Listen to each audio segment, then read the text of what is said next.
चाहे वो मजदूर हो, किसान हो, छोटा व्यवसायी हो, व्यापारी हो, बड़ा व्यापारी हो, जाति, धर्म, भाषा, क्षेत्र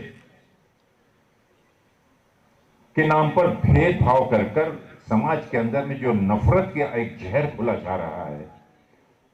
उस जहर से आज देश की जनता पूर्ण रूप से तंग आ चुकी है। सुबह से शाम तक लोगों को सिर्फ झूठ और झूठ परोस कर और मीडिया और अन्य माध्यमों का, सरकारी और संवैधानिक माध्यमों का दुरुपयोग कर स्वयं का अलंकार करते हुए यह मान के चल रहे हैं कि देश की जनता अगर उनने पूर्व इस दिशा को पूर्व कहा तो वो पूर्व मानने में मजबूर है, अगर दिन को रात कहा तो रात मानने में मजबूर है, और इसकी पूर्ति और इसका समर्थन देश के कई पढ़े लिखे अंधभक्तों के माध्यम से हम देखते और सुनते भी आ रहे हैं, जो कि बहुत आश्चर्य की बात है। लेकिन देश की परंपरा, देश की आस्था, देश के रंग बिरंगे, जिसे बगीचा कहा जाता है, हर जाति, धर्म, आस्था, विश्वास, परंपराओं का सम्मान करने वाला जो हमारा समाज है, वह कभी भी इस चीज को बर्दाश्त नहीं कर सकता कि हमें सरकार बतलाए और कोई विचार बतलाए कि हमें क्या खाना चाहिए, क्या पहनना चाहिए, क्या ओढ़ना चाहिए। और यहां तक कि जिस अधिकार के लिए शतकों से, दशकों से नहीं शतकों से, और विशेष रूप से जो इतिहास झारखंड का रहा है, जिस इतिहास के चलते बिरसा मुंडा जी और अनेक महान नेताओं ने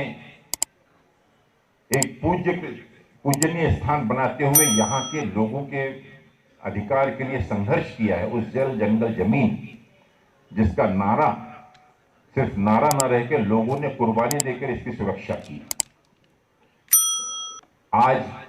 कोई इस चीज का जिक्र नहीं कर रहा, जैसा कि बन्नू जी ने कहा कि आज पार्लियामेंट के अंदर में संविधान को और पार्लियामेंट के जितने भी प्रावधान हैं उनको दरकिनार करते हुए जो अधिकार और संरक्षण कांग्रेस पार्टी ने इन दशकों से और चलती हुए संघर्ष को पूरा मजबूत करते हुए जो कानून बनाया था,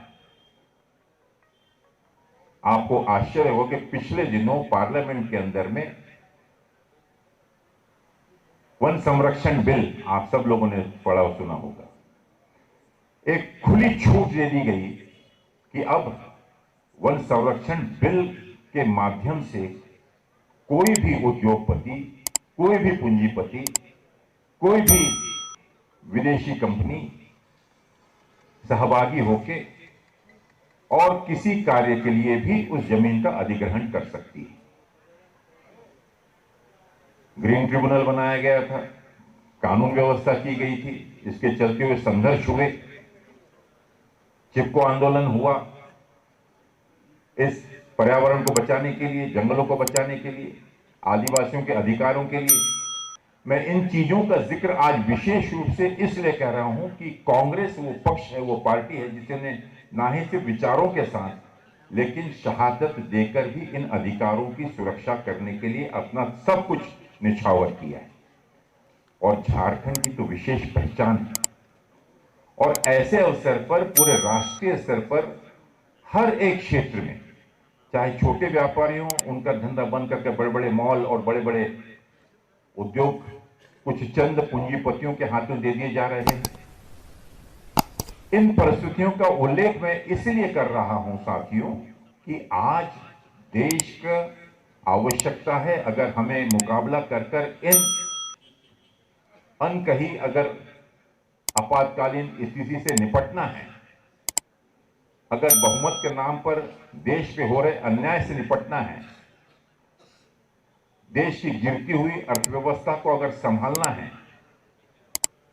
देश में बढ़ती हुई बेरोजगारी को अगर रोकना है,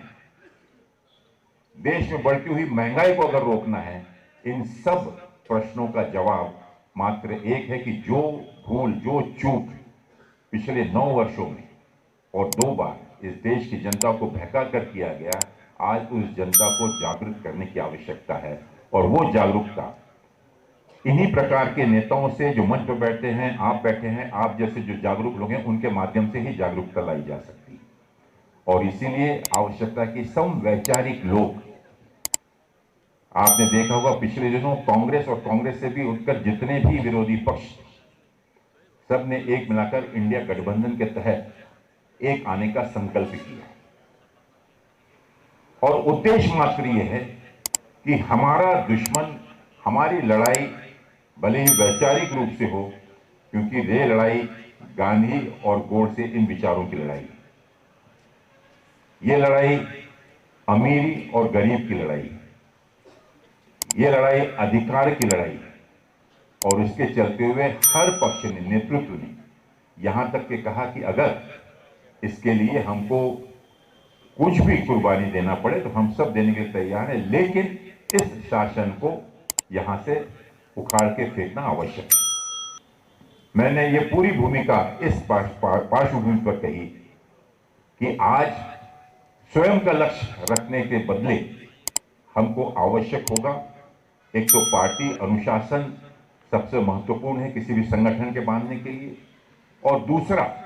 आज पूरे प्रदेश के अंदर में पिछले साल, 1.5 साल से सतत रात दिन कार्यकर्ता वो सड़कों पर है संगठन के सशक्तिकरण और मजबूतीकरण के लिए, और उसे अब तैयार किया जा रहा है 2024 की चुनौती के लिए,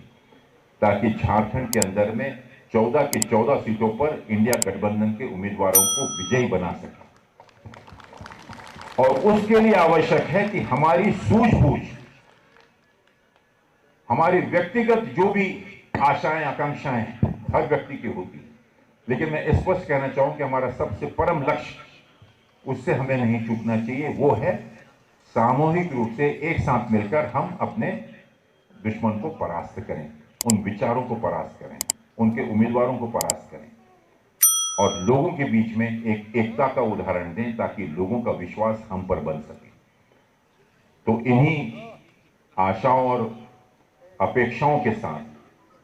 मैं पुनः एक बार स्वागत करता हूं गीता शिवराम जी का,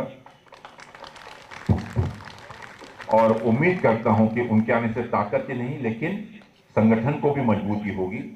और आने वाली चुनौतियों का सामना हम सब मिलकर करेंगे।